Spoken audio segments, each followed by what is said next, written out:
Praise the lord. దేవుని పరిశుద్ధ నామంలో ప్రియులైన దేవుని బిడ్డలందరికీ హృదయపూర్వకమైన వందనాలు తెలియజేస్తూ ఉన్నాను. దేవుడు మిమ్మల్ని, మీ కుటుంబాన్ని దీవించును గాక. మీకు, మీ కుటుంబాలకు దేవుడు తన అత్యధికమైన కృపను, దేవుడి బలమైన సన్నిధిని ఈ రోజంతా మీకు తోడుగా నుండి చేసి మిమ్మల్ని వర్ధిల్ల చేయను గాక.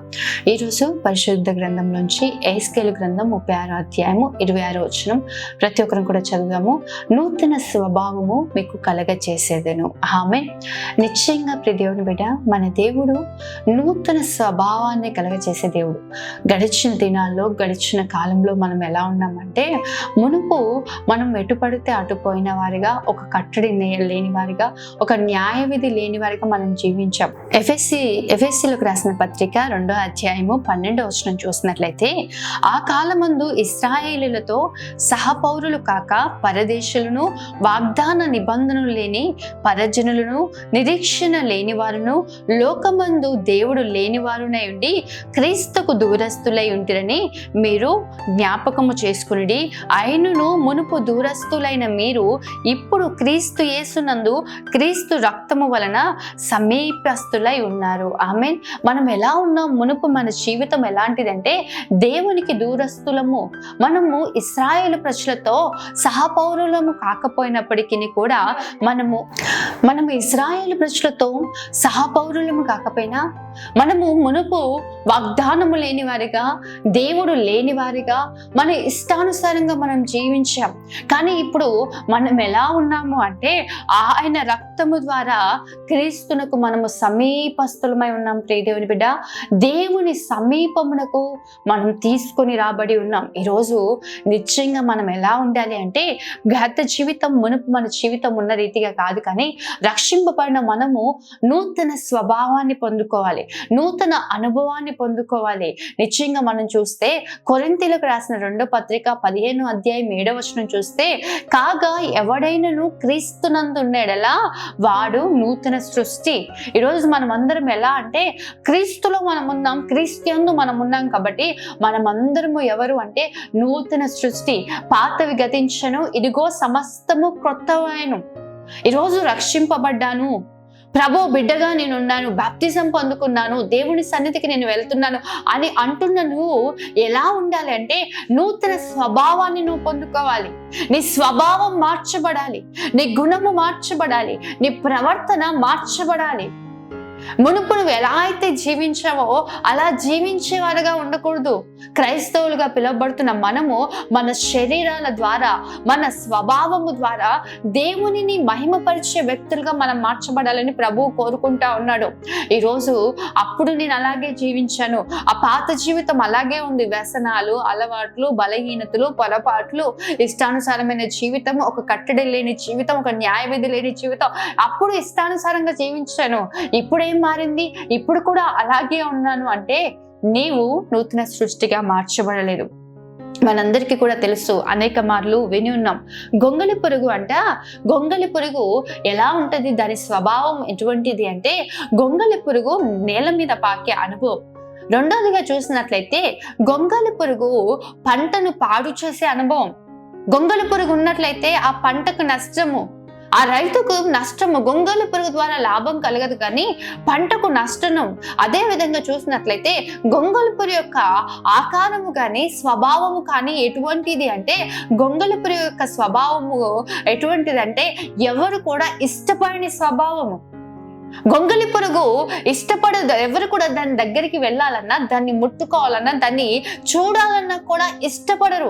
అటువంటి స్వభావము కలిగిన గొంగళి పురుగు సృష్టికర్త చేతికి తన్ను తాను అప్పగించుకొని, సృష్టికి ఆ 40 దినాలంట తన చుట్టూ అంటే ఇలాంటి జీవితం కాదు నాకు ఉండవలసింది, నా స్వభావం మార్చబడాలి, నేను మార్చబడాలి అని చెప్పి సృష్టికర్త చేతికి తన్ను తాను అప్పగించుకొని 40 దినాలు తన చుట్టూ తను ఒక షెల్ ఫామ్ చేసుకొని ఒక షెల్లో ఉండిపోతుందంట.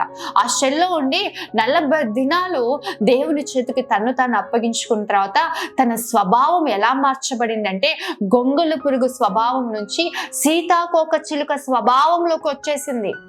ఎప్పుడైతే తన స్వభావం మార్చబడిందో, దేవుని చేతికి తను తాను అప్పగించుకుందో, అప్పటి వరకు నేల మీద పాకిన గొంగలి పురుగు ఇప్పుడు ఆకాశంలో ఎగరడం ప్రారంభించింది. అప్పటి వరకు పంటను నష్టం చేస్తూ, పంటను నాశనం చేస్తూ, హానిని కలగచేస్తూ, ఇతరులకు నష్టాన్ని కలగచేసే గొంగలి పురుగు ఇప్పుడు సీతాకోక చిలుక ఏం చేస్తుంది అంటే, ఒక పువ్వులోని మకరందాన్ని తీసుకెళ్ళంటే ఇంకొక పువ్వులోకి వెళ్తే ఫలించినది కూడా ఫలించే విధంగా మార్చబడుతుందంట. ఫలభరితమైన అనుభవం లేని చెట్టు, ఫలభరితమైన అనుభవం లేని వృక్షము కూడా సీతాకోక చిలుక ద్వారా ఫలభరితముగా మార్చబడుతుందంట. అంటే ఎవరైతే పంటను నాశనం చేశారో వారే ఎలా మార్చబడ్డారంటే పంట అభివృద్ధి పంచబడినట్లుగా మార్చబడ్డారు. అదే విధంగా చూసినట్లయితే దాని యొక్క ఆకారము ఎలా మార్చబడింది అంటే, ఒకప్పుడు దాన్ని చూడడానికి, అది వారి మధ్యలో ఉంటే దాన్ని ముట్టుకోవడానికి కానీ దాన్ని చూడడానికి కానీ ఇష్టపడని మనుషులు ఎప్పుడైతే సృష్టికర్త చేతికి అప్పగించుకొని తన స్వభావాన్ని మార్చుకోవాలనుకుందో, అప్పుడు ఎలా అంటే మనుషులు దాన్ని చూసి ఆకర్షింపబడినట్లుగా. ఇప్పుడు చూడండి, సీతాకోక చిలుక కనిపిస్తే ప్రతి ఒక్కరి మొహంలో నవ్వు కనిపిస్తూ ఉంటది. చిన్నపిల్లలు దాని వెంట పరిగెత్తుతూ ఉంటారు. నిజమే ప్రియ దేవుని బిడ్డ, ఒకప్పుడు గొంగలి పురుగు అనుభవంలో మనం ఉన్నాం. ఈరోజు మనం సీతాకోక చిలుకగా మార్చబడాలి. ఒకప్పుడు భూ సంబంధులుగా ఉన్నాం. మన ఇష్టానుసారంగా మనం జీవిస్తూ, మన స్వప్రయోజనాల నిమిత్తం ఆలోచిస్తూ ఇతరులకు హాని చేసేవారిగా ఉన్నాం. ఎవరు కూడా మనని ఇష్టపడిన స్థితిలో మనం ఉన్నాం. నిజమే, ఈరోజు ఏర్పరచబడిన మనమందరం కూడా లోకంలో తృణీకరింపబడిన వారమే కదా. మనుషులందరూ కూడా వీళ్ళెందుకు, వీరి జీవితం ఎందుకు, వీరి ద్వారా ఏ ప్రయోజనం లేదు, వీడి బ్రతికెందుకు అన్న మనల్నే కదా ప్రభు మనల్ని ఏర్పరచుకొని తన అనాది సంకల్పము చొప్పున దేవుడు మనల్ని ఏర్పరచుకొని, బలహీనులము పనికిరాని వారమైన మనని ప్రభు ఏర్పరచుకొని, ఈ విధంగా ఆ సీతాకోక చిలుక భూ సంబంధమైనది కాకుండా ఆకాశం వైపు పరిగెత్తున్నట్లుగా మన దృష్టి పైనున్న వాటిపైన నిలిపి పర సంబంధమైన వారిగా మనం మార్చబడుతూ, ఇతరులకు హాని చేసి ఇతరులకు ఇబ్బందికరంగా ఉన్న మనము ఇప్పుడు అనేకులకు ఫలభరితముగా, మన ఫలాలు చూసి అనేకులు సంతోషించినట్లుగా, అనేకులు మనం వెలిగింపబడి ఈ వెలుగులోనికి, చీకట్లో ఉన్న అనేకులు వెలుగులోనికి వచ్చినట్లుగా మన స్వభావం మార్చబడాలి. ప్రియ దేవుని బిడ్డ, ఈరోజు ఎందుకు ఈ మాటలు చెప్తున్నానంటే, ప్రభు కోరుకుంటుంది అదే. నువ్వు పర సంబంధమైన వాడిగా ఉండాలి, భూ సంబంధమైన వాడిగా జీవించకూడదు.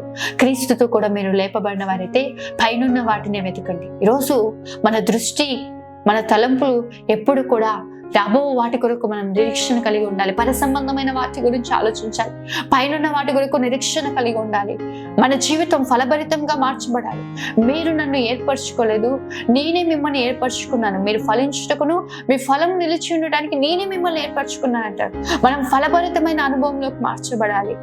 మనం వెలిగింపబడి మన వెలుగునకు అనేకులు వచ్చినట్లుగా మన స్వభావం మార్చబడాలి. ప్రియ దేవుని బిడ్డ, దేవుని దగ్గరికి వచ్చిన వారందరూ కూడా ఇలాంటి జీవితం ఉండాలి, ఇలాంటి అనుభవంలోకి రావాలి. ప్రభు మనకు నూతన స్వభావాన్ని కలగజేసే దేవుడు. రోమీలకు రాసిన పత్రిక 12వ అధ్యాయం 2వ వచనంలో చక్కటి మాటలు రాయబడి ఉంటాయి, చదవండి. మీరు ఈ లోక మర్యాదను అనుసరింపక ఉత్తమమును అనుకూలమును సంపూర్ణమై ఉన్న దేవుని చిత్తమేదో పరీక్షించి తెలుసుకున్నట్లు మీ మనస్సు మారి నూతన మగటు వలన రూపాంతరం పొందండి. దేవుని దృష్టికి ఈ లోక మర్యాదను మనం అనుసరించే వారిగా ఉండకూడదు. ఈ లోకపు అలవాటులను, ఈ లోకపు పద్ధతులను అనుసరించే వారిగా మనం ఉండకూడదు. ఈ లోకంలో జీవిస్తున్నాం కదండి, ఈ అనుభవాలను, ఈ ఆచారాలను, ఈ పద్ధతుల్ని మేము అనుసరించకపోతే అందరి చేత తృణీకరింపబడతామంటే లోకంలోని ప్రభు మనల్ని వేరుపరిచి ఉన్నాడు. ప్రియ దేవుని బిడ్డ, వెలుగుతో చీకటికి ఏం సంబంధము? ఈరోజు మనం వెలుగు సంబంధులమై ఉన్నాం, చీకటి సంబంధులం కాదు. ఈ లోక మర్యాదను అనుసరించడానికి కాదు ప్రభు మనల్ని ఏర్పరచుకుంది. ఈ లోక సంబంధమైన పద్ధతులను అనుసరించడానికి కాదు. మనకంటూ ఒక ప్రత్యేకమైన ప్రణాళిక, ప్రత్యేకమైన అనుభవాన్ని, ప్రత్యేకమైన మార్గాన్ని ప్రభు మన కొరకు సిద్ధపరిచి ఉంచాడు. ఒక ప్రత్యేకమైన జీవితాన్ని ప్రభు మన కొరకు సిద్ధపరిచి ఉంచాడు. ప్రత్యేకింపబడాలి. ఈ లోకం నుంచి మనము ప్రత్యేకింపబడాలి. తామర పువ్వు బురదలో ఉండి కూడా ఆ బురద అంటుకోకుండా ఎలా తను తాను ప్రత్యేకంగా కాపాడుకుందో, నీళ్ళలోంచి ఉప్పు ఎలా అయితే ప్రత్యేకంగా తీయబడిందో, ఈ రోజు నువ్వు కూడా ఈ లోకములో నుండి ప్రత్యేకింపబడిన అనుభవం, ప్రత్యేకింపబడిన జీవితంలో ఉండాలి. ఈ లోక మర్యాదను నువ్వు అనుసరింపకూడదు. అదేవిధంగా ఉత్తమమును, దేవుని అనుకూలమును, సంపూర్ణమైన దేవుని చిత్తం మీద పరీక్షించి తెలుసుకోవాలి. ఎలా అంటే మీ మనస్సు మారి రూపాంతరం పొందాలి. ఈరోజు నీ మనస్సు మార్చబడాలి. ప్రియ దేవుని బిడ్డ, నీ మనస్సు మార్చబడాలి. ఈరోజు నీ మనస్సు మారకుండా నువ్వు ఎంత భక్తి చేసినా, ఎన్ని కానుకలు ఇచ్చినా, ఎంత ప్రభు సన్నిధికి వెళ్ళినా, నీ మనస్సు మారకపోతే నీ భక్తి వృధా. నీ మనస్సు మారకపోతే నీ ప్రయాస వృధా. ప్రభు ఈరోజు స్పష్టంగా మాట్లాడుతున్నాడు. నూతన స్వభావం కావాలి అంటే, రూపాంతర అనుభవంలోకి నువ్వు రావాలంటే నీ మనస్సు మారి నూతన మగటం వల్ల మీరు రూపాంతరం పొందుతారు. మనస్సు మార్చబడాలి.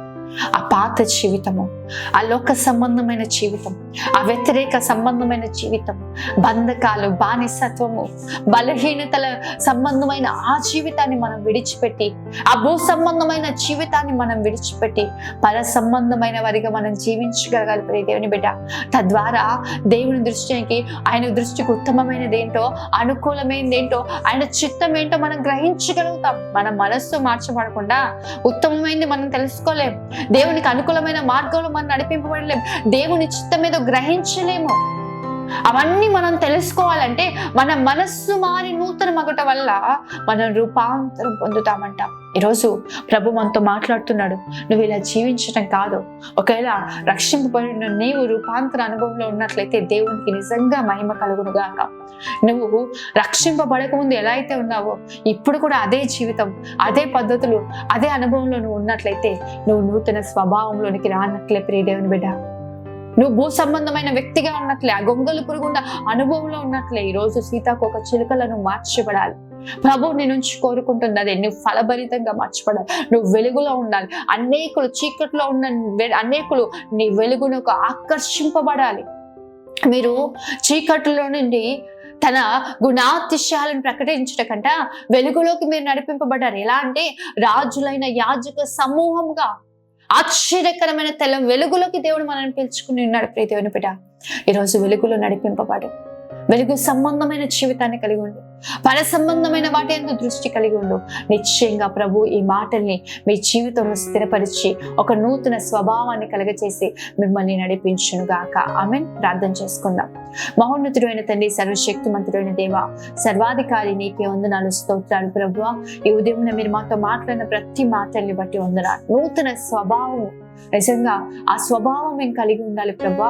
ఇదిగో పాతవి గతించును, సమస్తము క్రొత్తవైన అన్న రీతిగా ప్రభా ఆయా నూతన స్వభావంలోని బిడ్డలు నడిపించండి. నూతన అనుభవంలోని బిడ్డలు నడిపించండి. నూతన పరచండి. ఆలోచనలు, తలంపులు, క్రియలు సమస్తము నూతనమైనవిగా మార్చబడాలి ప్రభువా.